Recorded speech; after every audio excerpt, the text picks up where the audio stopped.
حضور صلی اللہ علیہ وسلم کے ان اخلاق اور اعمال کے قصے جن کی وجہ سے لوگوں کو ہدایت ملتی تھی۔ حضرت زید بن ثانہ رضی اللہ عنہ کے اسلام لانے کا قصہ، جو کہ یہودیوں کے بڑے عالم تھے۔ حضرت عبداللہ بن سلام رضی اللہ عنہ فرماتے ہیں کہ جب اللہ عز و جل نے حضرت زید بن ثانہ کو ہدایت سے نوازنے کا ارادہ فرمایا تو حضرت زید بن ثانہ نے اپنے دل میں کہا کہ حضور صلی اللہ علیہ وسلم کے چہرہ پر نگاہ پڑتے ہی میں نے نبوت کی تمام نشانیوں کو حضور صلی اللہ علیہ وسلم کے چہرہ میں پا لیا تھا، لیکن دو نشانیاں ایسی ہیں جن کو میں نے آپ میں ابھی تک آزمایا نہیں ہے۔ ایک تو یہ کہ نبی کی بردباری اس کے جلد غصہ میں آ جانے پر غالب ہوتی ہے، دوسرے یہ کہ نبی کے ساتھ جتنا زیادہ نادانی کا معاملہ کیا جائے گا اس کی بردباری اتنی بڑھتی جائے گی۔ چنانچہ ایک دن آپ حجروں سے باہر تشریف لائے، آپ کے ساتھ حضرت علی بن ابی طالب رضی اللہ عنہ بھی تھے۔ آپ صلی اللہ علیہ وسلم کے پاس ایک آدمی اونٹنی پر سوار ہو کر آیا جو بظاہر بدو معلوم ہوتا تھا۔ اس نے کہا، یا رسول اللہ، فلاں قبیلہ کی بستی میں میرے چند ساتھی مسلمان ہو چکے ہیں، میں نے ان سے کہا تھا کہ اگر وہ اسلام قبول کر لیں گے تو ان پر رزق کی بڑی وسعت ہو جائے گی، لیکن اب وہاں قحط سالی آ گئی اور بارش بالکل نہیں ہو رہی ہے۔ یا رسول اللہ، مجھے اس بات کا خطرہ ہے کہ جیسے لالچ میں آ کر اسلام میں داخل ہوئے، اسی طرح لالچ میں آ کر کہیں وہ اسلام سے نہ نکل جائیں۔ اگر آپ مناسب سمجھیں تو ان کی مدد کے لیے کچھ بھیج دیں۔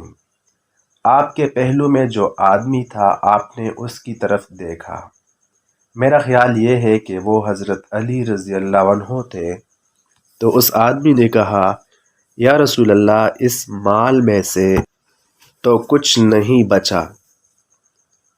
حضرت زید بن ثانہ رضی اللہ عنہ فرماتے ہیں کہ میں نے آپ کے قریب جا کر کہا، اے محمد صلی اللہ علیہ وسلم، اگر آپ چاہیں تو میں پیسے آپ کو بھی دے دیتا ہوں، اور اس کے بدلہ میں آپ فلاں قبیلہ کے باغ کی اتنی کھجوریں مجھے فلاں وقت تک دے دیں۔ آپ نے فرمایا، ٹھیک ہے، لیکن کسی کے باغ کو معین مت کرو۔ میں نے کہا، چلو ٹھیک ہے۔ چنانچہ آپ صلی اللہ علیہ وسلم نے مجھ سے یہ سودا کر لیا۔ میں نے اپنی کمر سے ہمیانی کھولی اور ان کھجوروں کے بدلہ میں آپ کو اسی مثقال سونا دے دیا۔ آپ نے وہ سارا سونا اس آدمی کو دے دیا اور اس سے یہ فرمایا، یہ ان کی امداد کے لیے لے جاؤ اور ان میں برابر تقسیم کر دینا۔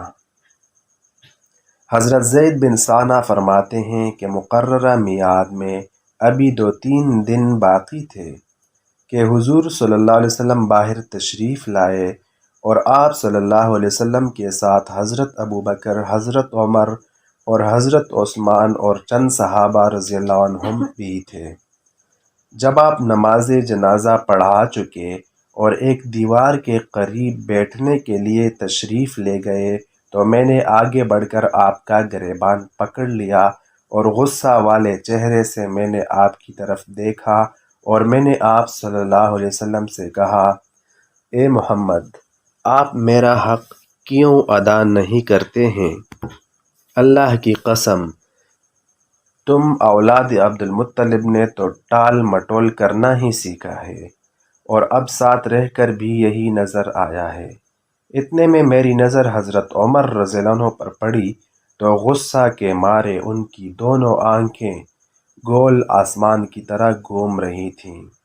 انہوں نے مجھے گھور کر دیکھا اور کہا، اے اللہ کے دشمن، تو اللہ کے رسول صلی اللہ علیہ وسلم کو وہ باتیں کہہ رہا ہے جو میں سن رہا ہوں، اور ان کے ساتھ وہ سلوک کر رہا ہے جو میں دیکھ رہا ہوں۔ اگر آپ صلی اللہ علیہ وسلم کی مجلس کے ادب کا لحاظ نہ ہوتا تو میں اپنی تلوار سے تیری گردن اڑا دیتا۔ اور حضور صلی اللہ علیہ وسلم مجھے بڑے سکون اور اطمینان سے دیکھ رہے تھے۔